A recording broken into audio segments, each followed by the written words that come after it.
Welcome to another episode of Asexualise, my Asexual Life. This is a place to be for education about asexuality, all things asexual, and I share my own asexual life journey in order to help you in yours. If you haven't already subscribed, hit that great big subscribe button right here, right now. Please hit that bell icon so you get notified of every time I go live like now. Welcome, people, to day 9 of Asexual Perspectives Awareness Month. Now, if you're in the UK, you'll notice we've already moved on to day 10 because I am late, people. But if you live in the USA or elsewhere, you might be behind the clock in the UK, and therefore I am on time and in time. So anyway, I do apologise for being later than usual. Had a lot going on, but I'm here now, and we are celebrating 9 days of Asexual Perspectives Awareness Month. And you might have noticed in my little thumbnail, I've got this. So I want to begin by saying it's very important to self-love. So we're going to be discussing asexual perspectives on love. But one thing I have to do is tell you the most important thing is to love yourself. This is a gift I bought to myself a few years ago, and I have it by my bed. And it's all about loving myself. It says, I love you on it. And it's just gorgeous and beautiful, and I absolutely adore it. So never ever forget that the most important person to love is yourself. Because once you've got self-love, you can light up your own world and live your dreams. I really believe that. And life just gets better if you self-love. It's really important. So we're going to go to Asexual Perspectives, a book. If you have got this, then read along with it. If not, please go and get yourself a copy because you won't be disappointed. It's got 47 asexual stories in there, including my own. So it answers as well pretty much any and all questions you would think of asking about asexuality in terms of love, life, and sex. So Adelaide's story is on page 135. And this is basically asking asexuals, what's your view on love, and have you been in love before? So Adelaide's, I think that's how you pronounce it. This is their answer. I love my mum. I love my horse. I love my friends.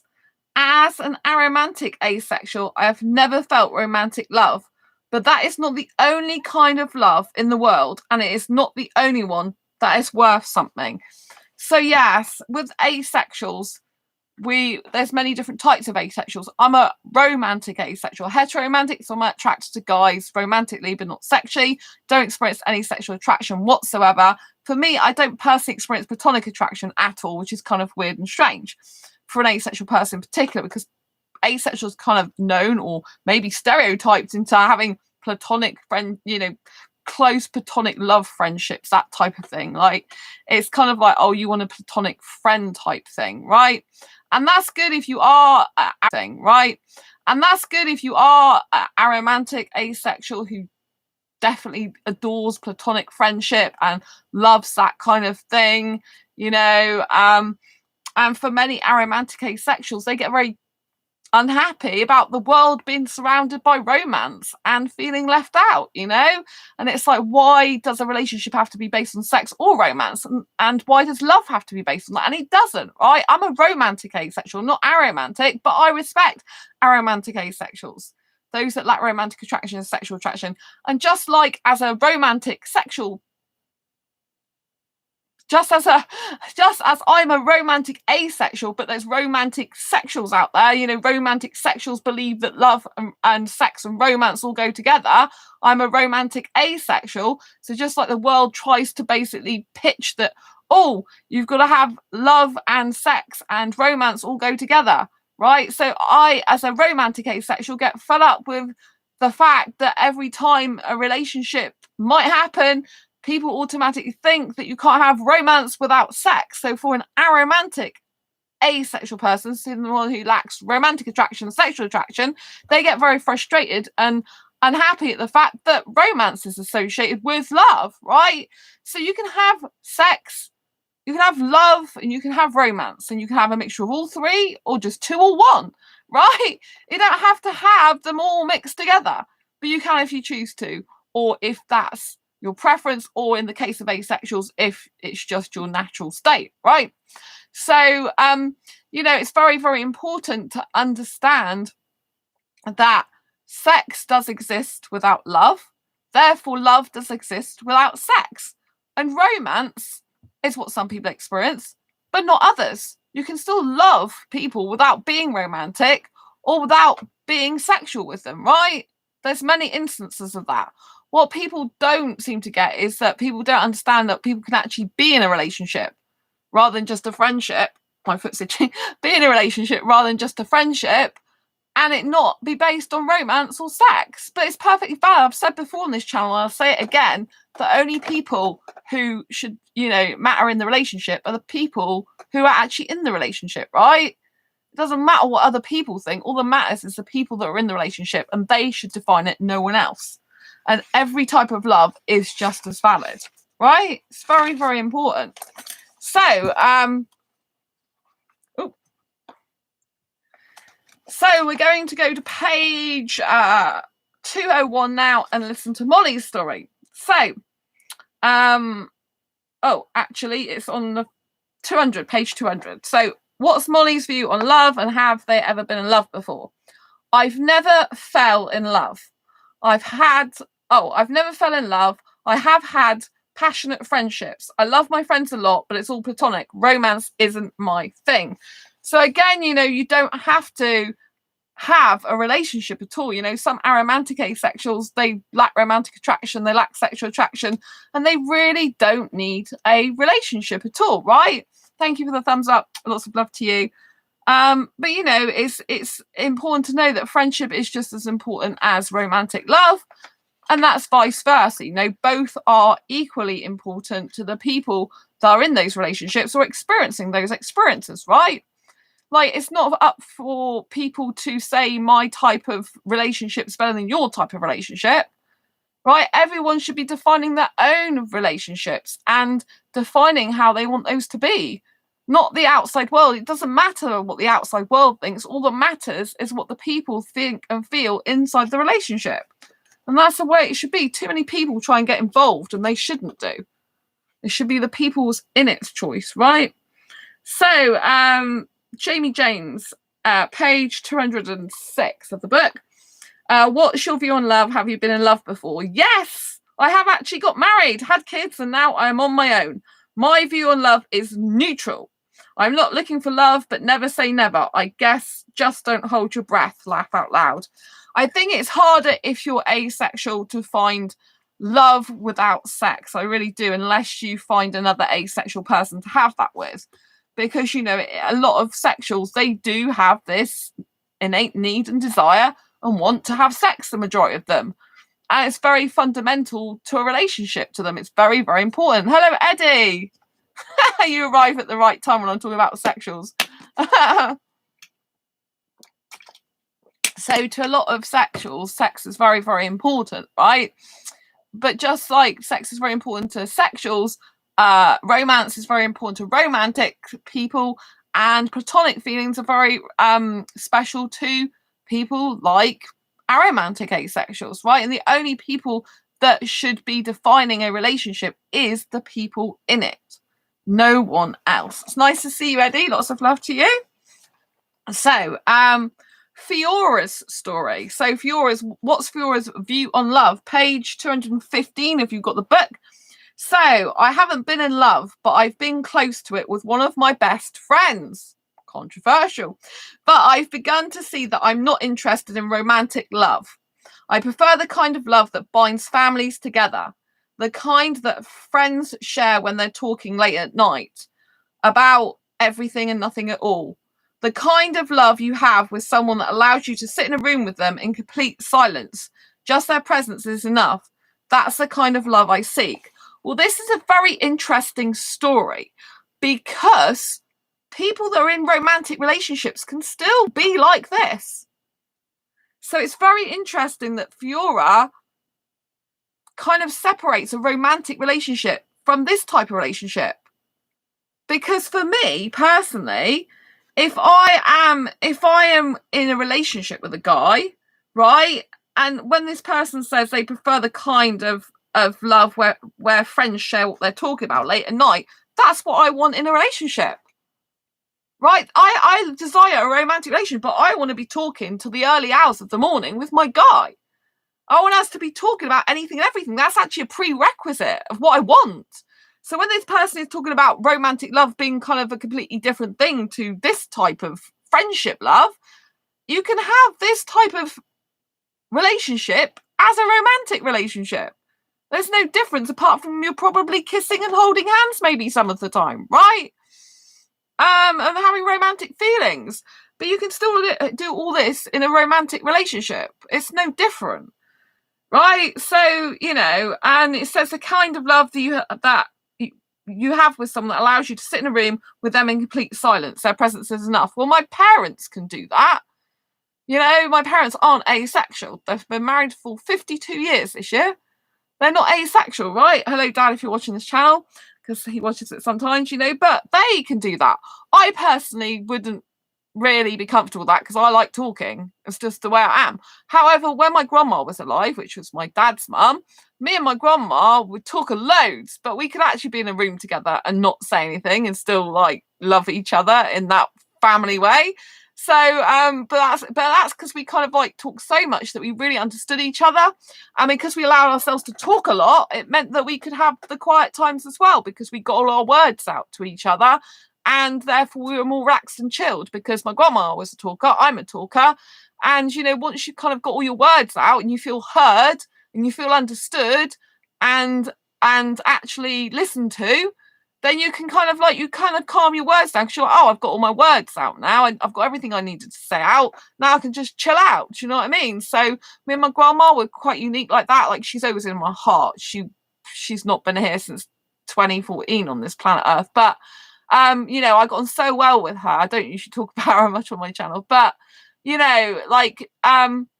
like she could have 3 different conversations, like 3 different threads of conversations, and I would know what she was talking about because my brain is very similar to hers. And when she was young, she was diagnosed with an overactive brain. Apparently, my mum said she used to write sums on the wall like 2 or 3 in the morning, I think. So but I love that type of brain. I find it stimulating and invigorating and amazing, incredible. And so I just got on so well with her because I was very similar to her like that, But then we could, just be chilling out. Like she could be doing a word search and I could be like just checking out the TV guide when was round there, So I don't watch TV in my own home, but it was really good for us.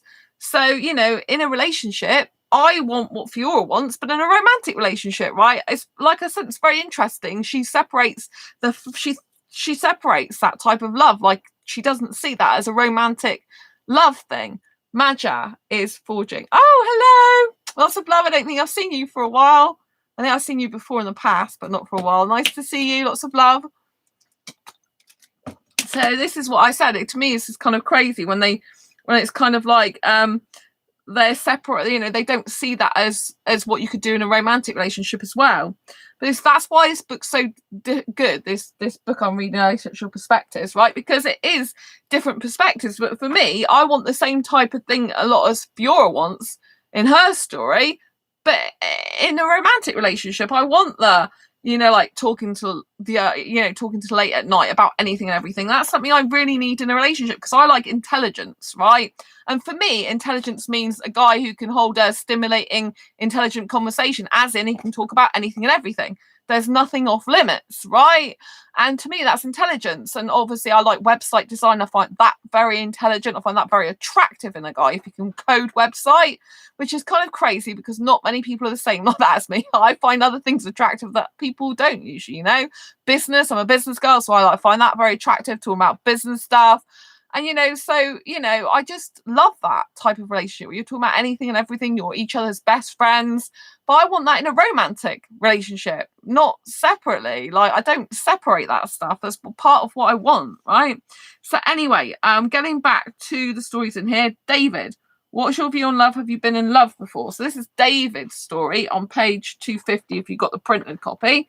So having realised I probably could be considered aromantic was disappointing to me, as I love love.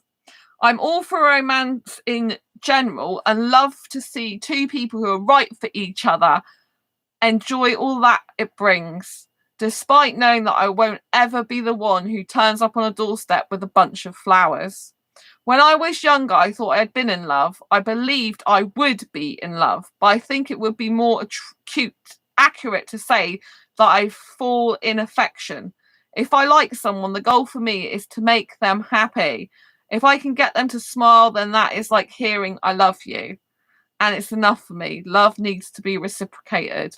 I think this is beautiful. I really do. I love this story because I think David raises some really good points, you know. But it's interesting that he says he likes romance, right? Despite knowing that he won't ever be the one who turns up on a doorstep with a bunch of flowers. But just because you're aromantic, right? You're not romantically attracted to someone doesn't mean to say you can't do romantic gestures if you wanted to. There is no reason why an aromantic asexual person, someone who lacks romantic attraction, sexual attraction, can't turn up with a bunch of flowers and just think, well, it's brightening someone's day. Because like David says, they want to make someone happy, right? So whether you experience romance or not, if it's not harming you and you're feeling good about giving some bunch of flowers, you can still give a bunch of flowers. Just because it's stereotypically one of the things you give as a romantic gesture doesn't mean to say that if you're not romantic, you can't do that. Right, there's nothing off limits, right? Just like some asexuals do have sex because they want to partake in it and try it, and they've got a sexual partner, right? You don't have to fit into your category, if you know what I mean. You don't have to fit into a stereotypical box. You can do things that might be different to what people would perceive you to do, right? I mean, I've met some aromantic asexuals, and some of the stuff they do is very romantic to me, but they don't view it like that. So, for example, if I was going for a meal, like eating out with them, I'd probably find that very romantic. But they'd be just like, I'm chilling with a mate, eating food, right? And, if I was attracted to them, I'd be feeling romance at that point, and they probably wouldn't be thinking that at all, right? So, and we could have a candlelit dinner, right? Candlelit dinner is supposed to be really romantic. But to an aromantic, they would probably be like, oh, this is nice candlelight. Yeah, it makes the room look, interesting. Whereas I'd be thinking, oh my God, you look so gorgeous in the light. Isn't this romantic and sweet? So, you can have two different people doing the same thing, having the same experience, but experiencing it in a different way. Do you know what I mean? Like romance is a feeling in the body and the soul and the mind, but but you can still take actions and do behaviors that would be considered by a romantic person to be romantic without being romantic yourself. Like I have sexual behavior, but I have no interest in actual having sex or partaking in it ever again. I had it in the past years ago, right? Because I thought I had to as part of a normal relationship and didn't know I was asexual back then, right? But I have sexual behavior the way I like to kiss, the way I like to dance, but I don't want sex. Just because I behave in that way doesn't mean to say that I want the thing that stereotypically everyone thinks in society want. That's because people do a lot of psychology and they look at body language and they will tell you, well, you do want this. And this is why asexuals kind of like really controversially blow a lot of psychology out of the water to a certain extent, because some of us are very different to the norm, to the mainstream in terms of our psychology. And so when things don't actually go, when like body language is like, with the rest of the population heteronormative, our body language can be quite different, because what our body language says might not actually be what we mean. So it's very, very interesting topic, right? Maja, yeah, everyone attributes different levels of romanticism to different activities. Yeah, exactly, Maja. I hope I've pronounced your name right, and sexuality too, I guess. Yeah, it's very, very interesting. But we have to remember that we can do what we want. We can act how we want. We can be who we want. We don't have to fit into a box. I mean, there is someone, there's an asexual orientation that's on the aromantic part of the asexual spectrum called a cupiaromantic. And a cupiaromantic is someone who strongly desires a romantic relationship despite not experiencing any romantic attraction whatsoever. Marja, the lines between platonic/romantic/sexual are really blurred sometimes. Haha. I agree with you, Marja. I hope I'm pronouncing your name correctly. I agree. It's very difficult because obviously well, not obviously if you're new to my channel, but I think you used to come here, didn't you, before? Because I thought I was heterosexual for years, so I've lived that life, and like being around asexuals in the asexual community is like having another world completely different to the rest of the world, because like asexuals could get very, very close to each other in terms of friendship, feelings, emotions, even physicality, some of them, and yet not actually want a relationship. Whereas if a sexual person did that, it would mean they usually always want a relationship or have sex or have kissing. You know what I mean? So some asexuals who are aromantic, for example, they cuddle their friends. To me, as a romantic person, especially coming from a kind of heteronormative background, but just in my personal preference and personal boundaries, I would never, ever want to be with a guy who did that, because for me, that's cheating. Because that's where I'm coming from. But there are quite a few aromantic asexuals I know that do sit in front of the TV cuddling their friends. In terms of like heterosexuals, though, if I was with a heterosexual person and it's never going to happen because I don't cuddle my friends, but say I was cuddling my friends on the sofa or something, and he came home, he'd be like, "You're cheating on me because you're cuddling up, doing intimate stuff with another person, and that's not on." Right? Even if you're not having sex, but they would ultimately think I was going to have sex with them because they would think that's where it would lead to. Right? So it's very, very different. And aromantic asexuals, without even knowing it or recognizing it or knowing it, they can be very close to people. Like I've talked to aromantic asexuals, and some of them I thought they really liked me more than a friend, because that's their natural state, really. For some aromantics, they're naturally really friendly and very close to people just by being themselves. So I've had to be very aware of that and think they're not experiencing romance for you, Sandra. They are literally just thinking you're a really good friend, or not. It might not even be a really good friend, a friend. But the way that they're so friendly and so open and so like they've known you for years, it's kind of like how a romantic connection would be built. And so I've had to learn to distinguish, like, this person's an aromantic person, find out where they are on the aromantic spectrum. If they're just pure aromantic, don't experience any romantic attraction whatsoever, I can't read into it what I would usually read into it. Like, I would usually, when I say read into it, I would usually think, God, you must really like me. I think you are attracted to me romantically and would like a relationship with me. I have to hold back and think you're aromantic. You're really friendly. This is just the way you are. This is your normal personality, your normal part of your asexual identity. And I just have to embrace that and understand that's the way it is. And they don't mean anything by it. They don't mean that they're attracted to you. They don't mean, unless they say they are, obviously. But you know what I mean? I have to understand that. And so it's very, very important that if you're a romantic asexual, you understand that aromantic asexuals can act very, very close with possibly you, but they don't usually mean anything by it. So it's I've learned to know the difference now, but when I first started talking to aromantic asexuals, I'm like, my God, this feels like I'm really close to them, like I would be in an actual relationship.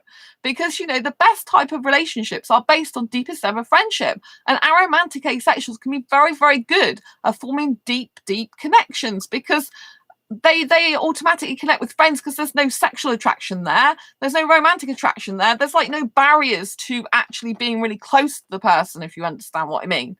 And so therefore they can be really close to someone without actually realizing that it could come across to a different type of person as wanting a relationship or feeling more than just friendship.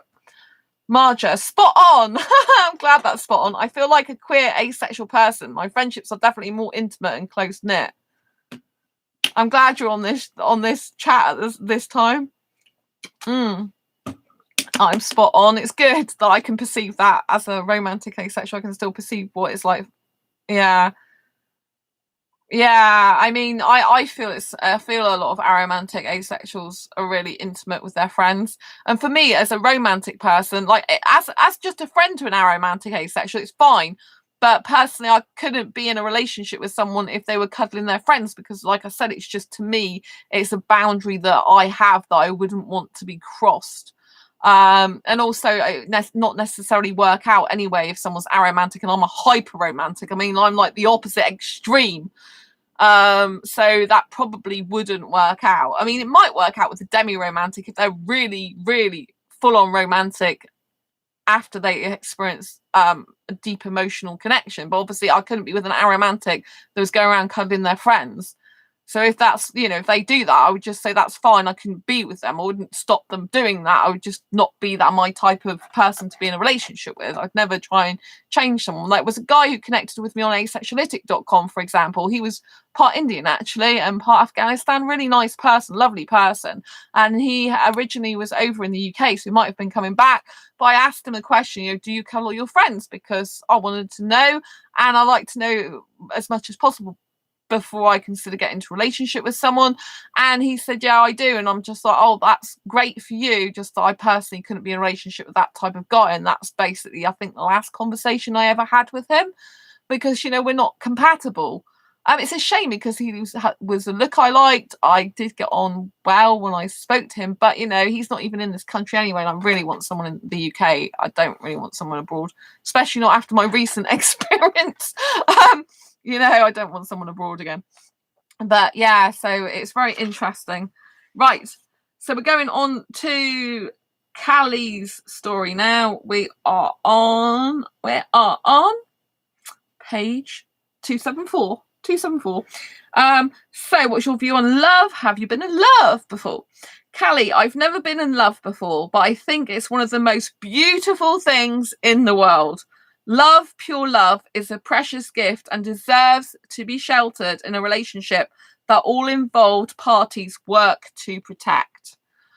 I have to say, I love this story as well, because I just feel that what they say about love, pure love, is a precious gift and deserves to be sheltered in a relationship that all involved parties work to protect. Now, in a healthy, happy, sustainable relationship, that should be how it is, right?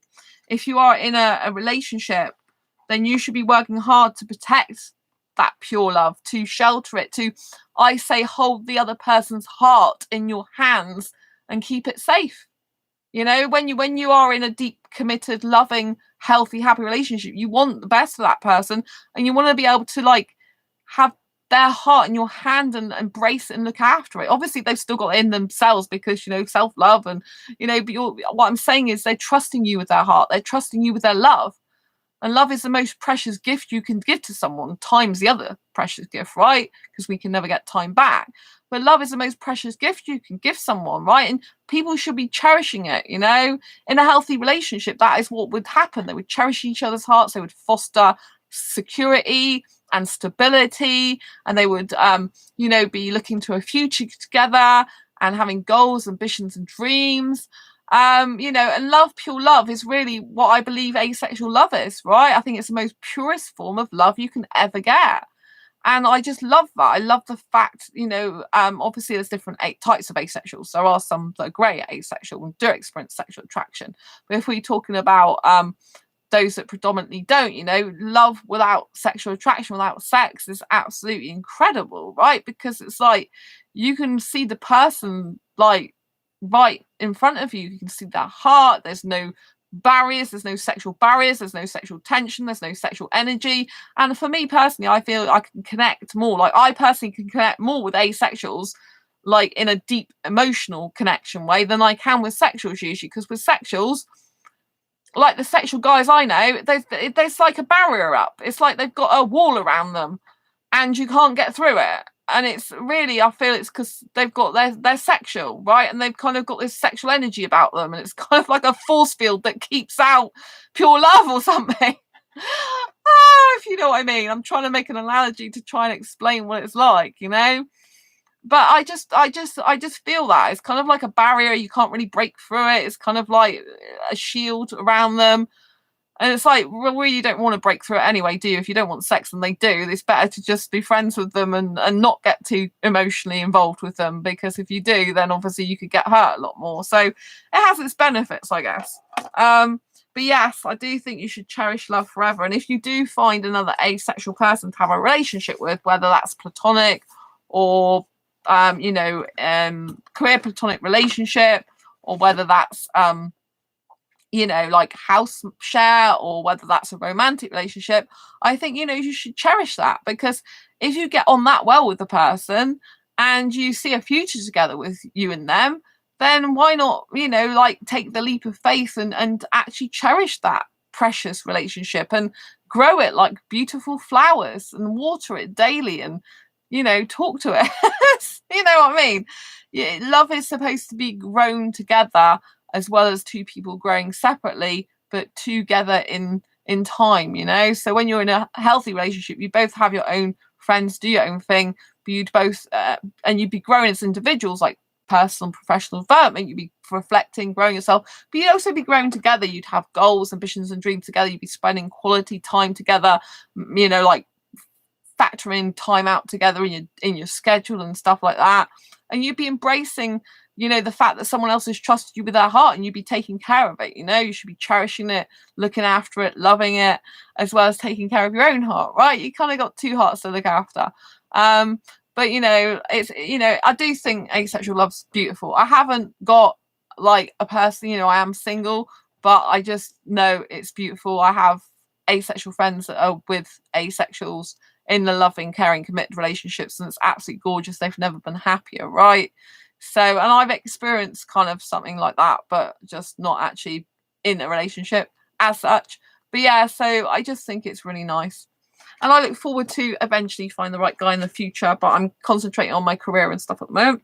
So, Thomas's story. What's your view on love? Have you been in love before? Page 320, if you've got the book. Right. If there is something I've always believed in, it is the power of love. Yes, I have been in love before, and I've even been married. I just happen to find more happiness with a good friend than I would with a sexual partner. So this is interesting, because don't forget, asexuals can love other asexuals. So it doesn't have to be a case of you can be with a friend or be with someone who's sexual. You could find another asexual to have a relationship with, because it does work and it does happen. But it's like you've got to make a huge effort and be very proactive about it. And most of the time, one asexual is going to have to move to live near the other asexual with them, because you're not likely to find the right asexual person for you in your town or city. Most of the time, it doesn't happen. So you're going to have to like travel or commute or get someone to either move to you or you move to them. I'm a non-mover because I love the flat I live in. I've lived here on my own for years. I'm just really happy here.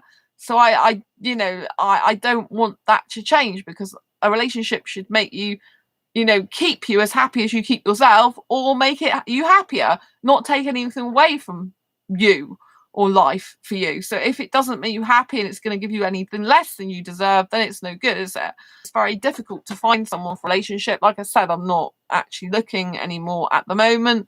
But yeah, it's very important that you understand that you can actually get another asexual for a relationship should you want. It's not going to be a friendship or a sexual partner. There is an in between as well. So and to be honest, any good relationships based on bestest ever friendship, right? Whether it's a aromantic, relationship where you're with another aromantic asexual, you don't experience any romantic attraction whatsoever, you got bestest friendship, thank you for the thumbs up. Or whether it's romantic, right? You cannot have a good, happy, healthy, sustainable relationship unless you're like best friends. Because you want to be able to make that person a priority. Like, you shouldn't ditch your other friends. You should still have time for your friends and stuff like that. But you are going to want to make that person a priority in your life, because that's part of being actually in a relationship, as opposed to not being in a relationship, right? You have to prioritize the relationship to a certain extent. Like, I know, like, I've got friends, obviously. My best asexual friend, we're amazing friends. We're still close friends now, even though they've got a partner. But I respect the fact that they do need time alone with their partner, and there'll be times when they can't contact me because they need time alone with their partner. They need to prioritize the partner at the times they need to see them. Sometimes they message me when they're with their partner, if their partner's busy doing something else, or they need to message me back. But a lot of the time, they'll go for quite a few hours. I expect that. I don't expect my friends to get into a relationship and then demand all my same time with them. or demand any time with them, because it's a two-way thing. Like friends, like if you're friends with someone, you need to, and you're in a relationship, you need to maintain your friendships, but also your friends have got to understand you're now in a relationship and can't spend as much time with them. And I think, there has to be that both the friend and the partner has to be understanding of that person. If they both love and care about that person, whether it's a friendship love or it's a partner love, they should both want the best for that person. So they should understand that they're going to keep their friends and they're still going to have time for their friends, but also their friends have got to understand that they've got to have time for their partner. Because I do come across some asexuals that find it very difficult when their friends pair up and partner up, and it is sad because some of these friends, they don't be friends with them anymore. They stop being friends with the asexual person. It's like, I've got my relationship now, I don't need you. And that particularly happens usually with sexual relationships. If they get if they're a sexual person, get into a relationship with another sexual person, they kind of favor that relationship over a friendship, and that's not good. And being left out, that's not right. People should always maintain their friendships. It's healthy for them to have their own friends. However, we also need to know as friends to that person that there's going to be difference. When our friend gets into a relationship, they're not going to be able to spend as much time with us. They're not going to be able to be on the phone with us as much, or video chat with us as much, or text us as much. And we have to understand that. We have to be unselfish in terms of being in a partnership, and unselfish in terms of a friendship. But you would expect that the person should give you some time if you're still friends, and make some time for you in their life. And also, obviously, if they've got a partner, I would expect them to be spending more time with their partner. I'd expect them to prioritize their partner more, because their partner's going to be the biggest part of their life, even if I'm their friend and their best friend. They're going to spend hours more with them than they are with me. They're going to spend days with them and nights with them that they're not going to spend with me. And so I understand that, so I've got other friends that I know will have less time for me in the future.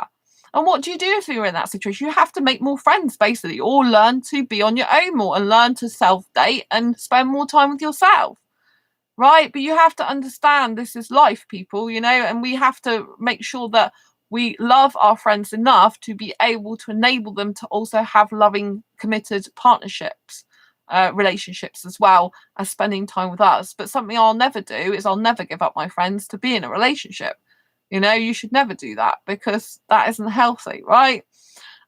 So you need an element of balance in any type of situation. Life balance, as in you have friendships in your life. Balance, as in you have good working relationships if you've got a job.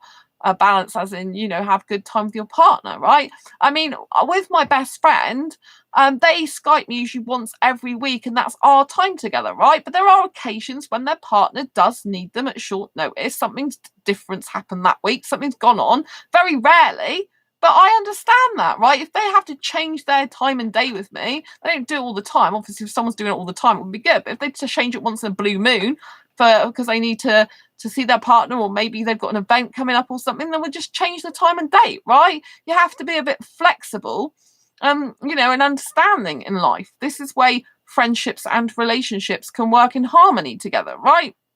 Everyone should be, living in peace and harmony within their friendships and relationships, right? But we do have to understand, it is a little bit sad when people get into relationships. If you think it's sad, but I am actually really happy if all my friends get into relationships and they're happy. That makes me happy, because I love them and I want to see them happy. I want them to have that special love that I can't give them in a relationship, because I can't be in a relationship with them, right? I can only be in a friendship with them. And, I've experienced love in the past in relationships. It wasn't a very great love all the time, but I've experienced that, and I want that for them. I want the healthy love for them, though. I want them to be happy. I want them to have partners in their life to spend their life with, to spend much more hours with, so that they're not lonely, so that they're not miserable, so that they're not unhappy. Because even if I'm a great friend to them, I can still see in their faces sometimes that they want a relationship. My best friend Sam, they were searching for over 8 years for their partner. I found them their partner, right?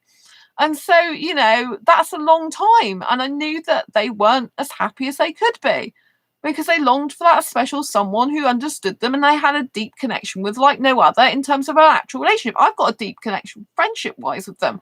But a friendship is not exactly the same as a romantic relationship. Like I'm a romantic person, right? But I can't give, I can't, as a friend, I can't give them romance like a partner could. So I want them to experience that as well. I mean, I don't want them to just have friendship with me and not be able to experience a romantic relationship if they're romantic, right? I want them to have the best of both worlds because I want what's best for them.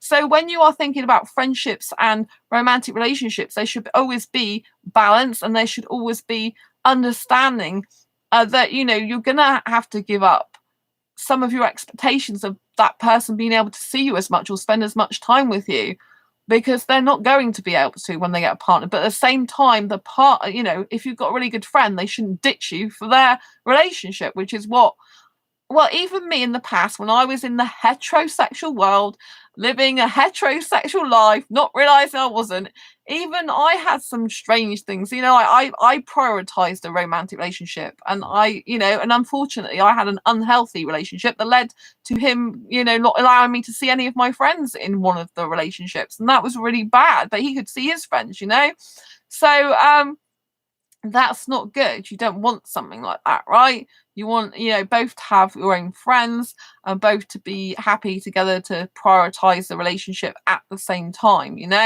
But I do know it can be quite difficult as an asexual person to see your friends pair off. And I do reach out to the people who are friends with asexuals and say, please, if you get into a relationship, just don't abandon the asexual, because it's not nice. I've been there for you in really tough times, and I'm sure they'd be there for you again. And you do need to hold up your end of the bargain, as in still be friends with them and not just ditch them for some relationship, because that's equally not nice, right? You don't want to do that. People should always be having a good foundation of friendship, because it does make you happier in general, usually. And then that spreads happiness to the relationship. Same as, like, if they've got a partner and you're happy for them to see and speak to their partner, and you really like cheer them on and support them in that, it's going to make your friend happier. They're going to think, wow, I love my friend more because they're supporting me with my partner. So this is all about, like difference between happy, healthy, and unhappy and unhealthy relationships, really. So yes, this is Cassie's story. We are on page 283.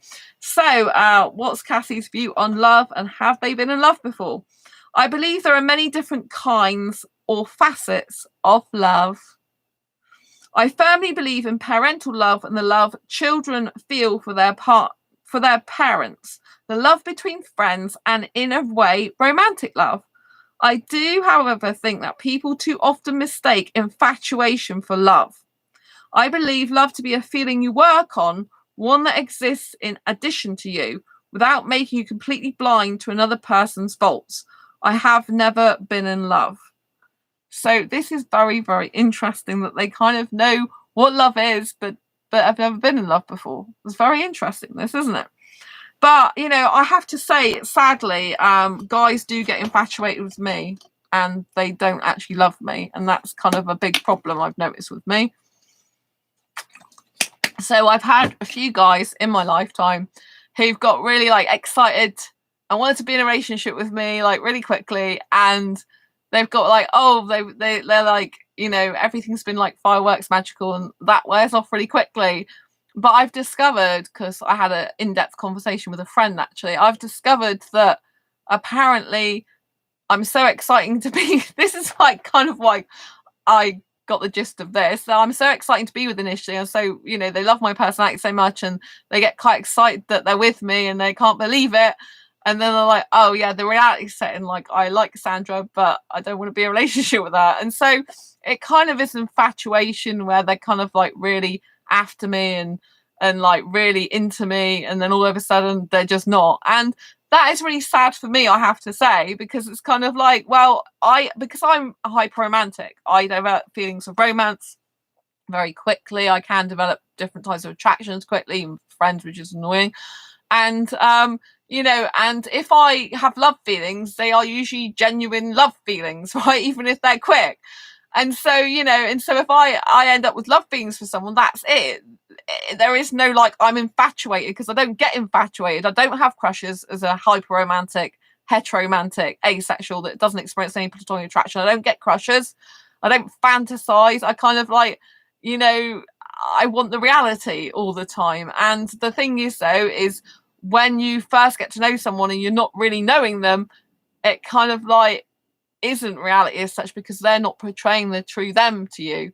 They're portraying a different type of them to you a lot of the time. And so therefore it kind of gets really disappointing when you realise that actually they were basically infatuated. They were so crazily excited and loved the feeling of initially being in a relationship with me that they wanted it so badly, and then they're like, oh, but we're not actually compatible, and all these other things that crop up, excuses as to why not to be in a relationship, because really it was infatuation. They hadn't really thought it through, and they might have even said things that led me to believe they were serious when they weren't. And so, you know, it can get very painful, it can be very, very upsetting. You might argue, well, you shouldn't get into a relationship quickly with anyone, and I do agree that's very good advice. Unfortunately, I'm hyper romantic, so I tend to just end up having those feelings really quickly. And yeah, but that's why I'm partly deciding to stay single now for quite some time, like the next 1 or 2 years, because I just want to focus on my career. I'm not actively pursuing anyone on dating sites anymore. I mean, I did get a guy friend request me on Asexuality, so I sent him an email, but he probably won't respond. But I told him I couldn't. He had in his profile he's looking for like long distance relationship or friend, but I did say that I can do a long distance relationship, so I probably won't hear from him again anyway. But you know, I just want to be single for the foreseeable future. You know, I think it's better for me. I've spent over 7 years of my life kind of looking for a guy who I thought recently was the guy, and he wasn't. And now I'm kind of like, that part of my life's over for now, and I'm just going to be focusing on my dream life and dream career, and I'm just going to be going for that and heading for that, and going to spend the next 1 or 2 years at least focusing on that. I don't know how I'm going to get on because I'm a hyper romantic. I'll still go night clubbing when my ankle's better, because it's recovering from broken at the moment. So I'll still go clubbing. I'll probably might still kiss some guys and stuff, because I love romance and kissing, and it actually makes me feel alive doing that type of stuff. And when I go to clubs and do it, I'm very detached from the guys. I don't really talk to them that much. I don't get emotionally invested in them. I've learned to be able to detach myself, which is really interesting skill considering my hyper romantic, right? Who loves love and who loves ideally a romantic relationship, you know. So it took me a while to actually be detached from that type of scenario. I'm not saying I'm detached every single time. There was a Bangladesh guy that I really liked who turned out to be a very bad guy, but you know, I'm able to do that overall now. So you know, if I see a guy and I, you know, I want kissing or romance, but I'll just have to know that it's not going to lead anywhere. Because the thing with sexuals is it's a lot easier for me to remain detached in the nightclub scenario, because like I said, I don't really talk to them very much. I don't get emotionally invested in them too much these days, and because they're sexual, I know it's not going to go anywhere, right? I can't have a relationship with a sexual guy because he wants sex and I don't. But you know, if I'm friends with sexual guys, that's harder, because obviously we're talking and we're developing an emotional connection, and we are like around each other more, and so that is more difficult for me. A lot of the time I only keep a close amount of friends, because it's like I mostly get on with guys, and it's like if I get too close to certain guys, or even by having friendships with them, I can end up having lots of attraction. That gets really difficult and complicated for me then. So for me, I personally love. I would like to find someone for a relationship in the future, but I've realised lately that I'm not in a position to be able to do that effectively at the moment. I want to heal from the recent thing that happened with that, and I want to make myself a better version of me for the future me, for my own sake first and foremost, and to be in a more happier, healthy relationship in the future. I think that'll be good for me. So it's a challenge for me, because I'm used to going on dating sites. If you watch my channel, you'll notice I do a lot of dating and relationships videos. I'm used to be on Facebook dating. I'm used to actively pursuing a relationship, finding my soulmate, finding my guy. I've been doing it for like since 2014. So to actually stop doing that, I have to force myself not to do it. And I'm trying to force myself to spend more time on my own, to think about what I really want. And today I was actually thinking, you know, like I want to start writing my dreams down without a guy in it, you know, because I want to kind of do the opposite of what I've been thinking, just because I think it'll be a good experiment for me to do. And I think it'll be a good decision for me, because I'm not at a stage in my life where I feel I'm at my best and living my dreams at the moment. And usually you can have a more happier, healthy, loving relationship if you are in a happier place in your life, if you're happy within yourself and you're living the type of life you want. I'm not at that stage. I have to spend the next 1 or 2 years before I even get to that stage. So although I've had a bad experience recently with what happened, I feel that I've had this kind of like awakening that I need to actually stop actively, really actively pursuing a relationship, and I need to focus on myself and my career and my goals, ambitions and dreams, and get the life I love, because I'm more likely to find love and get love, or for it to find me and come across me, if I'm more self-loving and more living the life I love, which I'm not at the moment. You know, I am with this channel. I love this channel. Don't get me wrong. This is one of my favorite things of the whole day. Like when I come on here, I'm like, oh, I can't wait to do my show. You know, I just feel so happy here. I feel so comfortable. I just love talking to my asexual community and connecting with you and looking at your beautiful faces right through the screen. And I'm visualizing. And, you know, I love it. You know, it makes me truly happy. And so I'm so glad I can live stream back on this channel. I couldn't do it for months, down to YouTube, not me. And so, you know, I'm just so grateful and thankful to the powers that be that I'm back here. You know, I don't know how to describe the feeling of elation that I feel just being here and able to share these asexual stories, able to like listen to your own stories in chat and connect with you. I just feel so happy, you know. I just feel like it's magical being here and that I'm in the right place where I should always belong, you know. And so I thank you so much for being here, like every single one of you that tunes in, that leaves a comment, that likes, even those people that don't actually ever go in chat and that watch from afar. I know I see you come up quite a bit and it's like, oh, you're going to comment or not? And it's like, oh, you're too shy or you don't want to speak. That's fine. But I love every single one of you, you know. And so for me, like, we're talking about love here, right? I love my community here. I genuinely feel like warm and fuzzy in my heart for my asexual community on this channel. Like, I should in some ways, in a way, be angry at YouTube for like deleting this channel at one point without any warning. 5.5 years of content gone. But my Twitter family, my Twitter asexual family, got all the content back and this channel back, but then I still couldn't stream because they deleted this channel plus 2 others. And unless you get all 3 channels back, you can't actually live stream by desktop or anything unless you've got, you know, I don't have, because I haven't got 1,000 subscribers yet, but I think I've got over 195,000 views, something like that. Then, you know, you've got to get 1,000 subscribers, an X amount of watch time hours before you can stream on a mobile device. But I was still logged in by my mobile phone and could upload videos, which I did, which you can still see those.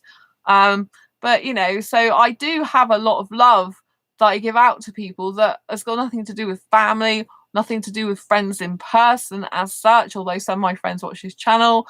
But, you know, it's like I just love the community here. I feel love when I'm talking to you like this. I feel love. It's really amazing. I feel like I really love my YouTube community here. Like, I've live streamed on Facebook, but I'm not as comfortable on Facebook. I don't feel as like I'm at home on Facebook. I feel like it's more like I'm out of my depth type thing. More like it's, I don't know how to describe it. When I'm here and YouTube, the whole layout and format, I feel like I'm in a comfy armchair just chatting to you and loving you as my friends, you know. And I feel like you're part of my chosen asexual family here, you know. I know there's people who are not asexual. For example, Eddie's in chat and he's not asexual, but he's still welcome here, you know. And so there are people that watch this channel who are not asexual at all, right? There's a few of them, I know, at least, and there's probably a lot more than would speak, right? But, you know, they're all welcome here. I just feel so at home, so at peace. And so there is other types of love, you know. There's community love, like I said, loving you here. I feel a lot of love for the people that follow me. I feel a lot of love for, you know, life, really. I mean, life's not always easy. I've had quite a few difficult things going on privately that I can't speak about on this channel. That's been quite difficult, but I still feel love for people. I still like to give love out and to spread love and, you know, to just feel good. Like years ago, I wasn't like this. I was like kind of more of a, like, I couldn't touch anyone apart from, like, if I was in I said touch, you know, I couldn't hug anyone unless I was in a relationship or to hug my parents goodbye. And I wasn't into, like, you know, like any type of love really apart from in a romantic relationship, and love my family. parents, really. I didn't even talk about friendship love much back then. So I've really changed and developed and grown myself, and I like myself a lot better now. So thank you for being a part of my best asexual life. I really appreciate you. I am going to end the stream here tonight. I want to thank you for being in chat, Maja, a beautiful, beautiful name. And thank you, Eddie. I know lots of other people have been watching tonight, so I'm going to give big love and kisses out to you all, and know that I love you dearly and appreciate you being here. If you haven't already subscribed, please hit that great big subscribe button, hit that bell icon so you get notified every time I go live. Right now, I post a new video. Thank you for being here. If you want to grab a copy of Asexual Perspectives book, it is in the description, or just type in Asexual Perspectives on Amazon, and I'll see you on the next video or live stream. Don't forget, as always, to leave your comments down below after the video if you didn't get to go and chat. I always love to know what you think. Have you come across asexual love before, where you've met someone who's asexual like yourself? Have you experienced love in your life? Have you experienced platonic love? Have you experienced romantic love? What type of love have you experienced? Pop it down below in the comments. I always love to hear from you. I'll see you on the next video live stream. Take care. Lots of love. I appreciate you being here. Bye-bye. Bye.